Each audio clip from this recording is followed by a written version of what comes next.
बिस्मिल्लाहिर्रहमानिर्रहीम। मैं हूँ progressive model school Peshawar road Rawalpindi से। मजमून है मेरा उर्दू, जो कि मैं 8वीं और 9वीं जमात के बच्चों के लिए लेकर आई हूँ।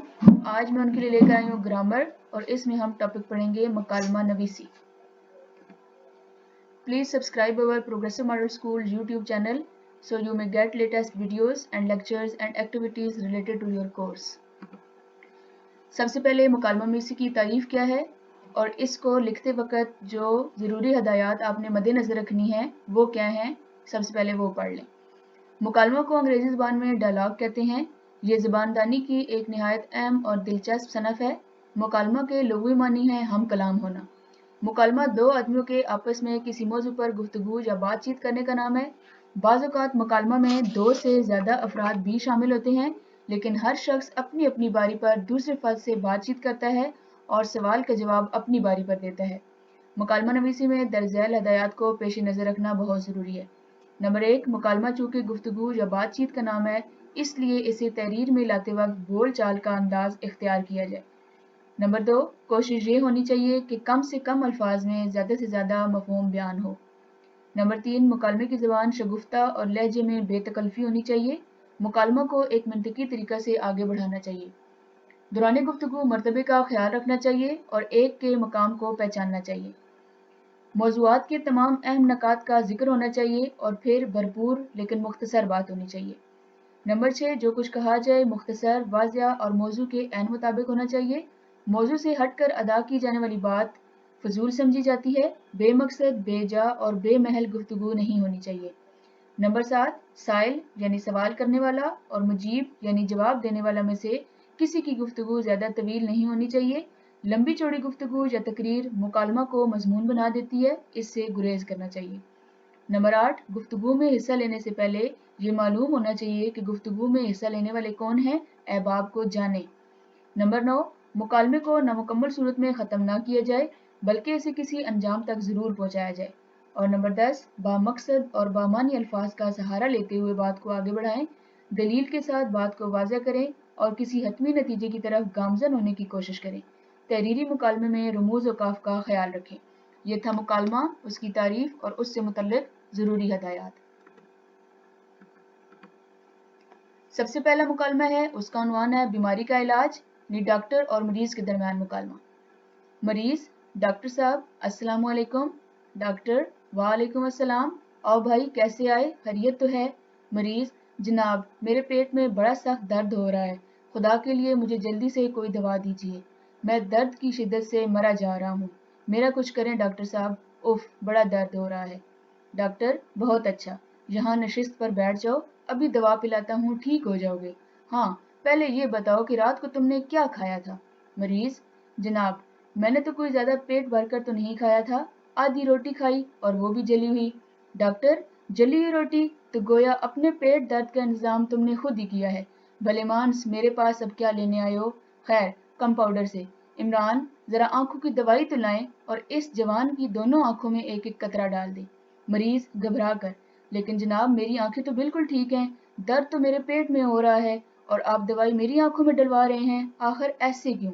डॉक्टर: हाँ भाई, मैं पहले तुम्हारी आंखों का इलाज करना चाहता हूँ। मरीज़: लेकिन जनाब, मेरी आंखें तो बिल्कुल ठीक हैं, नज़र भी सही काम करती है और देख भी ठीक रहा हूँ। डॉक्टर: नहीं नहीं, ऐसा नहीं, अगर तुम्हारी आंखें ठीक होती तो तुम जली हुई रोटी हरगिज़ न खाते, पहले देखते फिर खाते। भले मांस, भला जली हुई रोटी भी कभी किसी ने खाई है? मरीज़: जनाब, ये वाकई मुझसे बहुत बड़ी गलती हुई है, आइंदा एहतियात करूँगा और हर काम देख भाल कर किया करूँगा इंशाअल्लाह। डॉक्टर मरीज़ को पेट दर्द की दवा देता है। दूसरा मुकालमा है, जिसका उन्वान है सामान की खरीदारी पर दुकानदार और ग्राहक के दरमियान मुकालमा। अहमद दुकानदार से: भाई, आम क्या भाव हैं, यानी आम की क्या कीमत है? दुकानदार: कौन से आमों का भाव पूछ रहे हैं जनाब आप? अहमद: वो जो सबसे ऊपर पड़े हैं, वो ऊपर वाले आम, इशारा करते हुए। दुकानदार: ये 50 रुपए किलो हैं। अहमद: बहुत महंगे हैं भाई, ये तो अपने बस से तो बाहर हैं। दुकानदार: जनाब, मैं तो सुबह से इसी भाव फरोख्त कर रहा हूँ, कितने लेंगे आप? अहमद: ना मियाँ, इतने महंगे हम कैसे खरीद सकते हैं, मैंने कहा ना, ये हमारे बस से बाहर हैं। दुकानदार: फिर भी आप बताएं तो सही, किस कदर चाहिए आपको, मैं कुछ रियायत करूँगा, आप बात तो करें। अहमद: مجھے کچھ زیادہ تو نہیں لینے ہیں، بس 2 کلو درکار ہیں، لیکن یہ سامنے اوپر والے۔ دکاندار: اچھا تو آپ سے 2 روپے کم لوں گا، آپ 48 روپے کلو دے دیں۔ احمد: نہیں بھائی، اس سے کیا فرق پڑتا ہے، کچھ اور کم کرو، 25 روپے فی کلو کے حساب سے دے دو۔ دکاندار: نہ صاحب، اتنا کم کرنا میرے لیے ناممکن ہے، 30 روپے تو میری اپنی خرید ہے، اگر اتنا منافع بنا لیں تو روٹی کہاں سے کھائیں گے، چلیے 40 روپے کلو لگا لیتا ہوں۔ احمد: تو بھائی 30 روپے کے حساب سے تول دو، اگر دینے ہیں تو یہی ریٹ دوں گا، زیادہ نہیں۔ دکاندار: اچھا باؤ جی، جیسے آپ کی مرضی، ہمارا کام تو گاہک کو خوش رکھنا ہے، جیسے آپ خوش ہوں۔ احمد: لیکن دوست، کیا یہ اچھا نہیں کہ آپ لوگ خود ہی قیمت ٹھیک لگایا کریں، یوں آپ کا اور گاہک کا وقت ضائع نہ ہوگا۔ دکاندار: جی بہتر، آئندہ ایسا ہی ہوگا، تو کتنے آم لیں گے؟ احمد: 2 کلو۔ یاد رکھیں، ناجائز منافع خوری سے ہمارے دین نے سختی سے منع کیا ہے، آئندہ ایسے ہرگز نہ کرنا۔ دکاندار: جی آپ کا بہت شکریہ، آئندہ ایسا ہرگز نہ ہوگا، یہ لیجئے آپ کے آم تل گئے، بہت شکریہ۔ تیسرا مکالمہ ہے پاکستان اور ہم، استاد اور شاگرد کے درمیان مکالمہ۔ استاد: بچوں، آج ہم تاریخ پاکستان سے متعلق پڑھیں گے۔ حسین: یہ بتاؤ پاکستان کب وجود میں آیا تھا؟ حسین: جناب، پاکستان 14 اگست 1947 کو وجود میں آیا تھا۔ استاد: برصغیر پاک و ہند میں سب سے پہلے اسلامی سلطنت کی بنیاد کس نے رکھی تھی؟ حسین: جناب، محمد بن قاسم نے برصغیر میں اسلامی سلطنت کی بنیاد رکھی تھی۔ استاد: شاباش، اب یہ بتائیں کہ برصغیر پاک و ہند میں باقاعدہ اسلامی مملکت کا بانی کون تھا؟ حسین: جناب، سلطان قطب الدین ایبک، جو شہاب الدین غوری کا غلام اور نائب سلطان بھی تھا۔ استاد: شاباش، اچھا اب یہ بتائیے کہ سلطان قطب الدین ایبک کا مزار کہاں ہے؟ حسین: سلطان قطب الدین ایبک کا مزار لاہور میں انارکلی بازار کے قریب ہے۔ استاد: ٹھیک، اب آپ یہ بتائیں کہ برصغیر پاک و ہند میں کون کون سے مسلم خاندانوں نے حکومت کی تھی؟ حسین: جناب، خاندان غلامہ، خاندان خلجی، خاندان تغلق، خاندان سادات، خاندان لودھی اور خاندان مغلیہ نے برصغیر پاک و ہند پر اسلامی حکومت کی اور عدل و انصاف قائم کیا۔ استاد: درست، اب آپ مغلیہ خاندان کے مشہور بادشاہوں کے نام بتائیں، آخری تاجدار کون تھا؟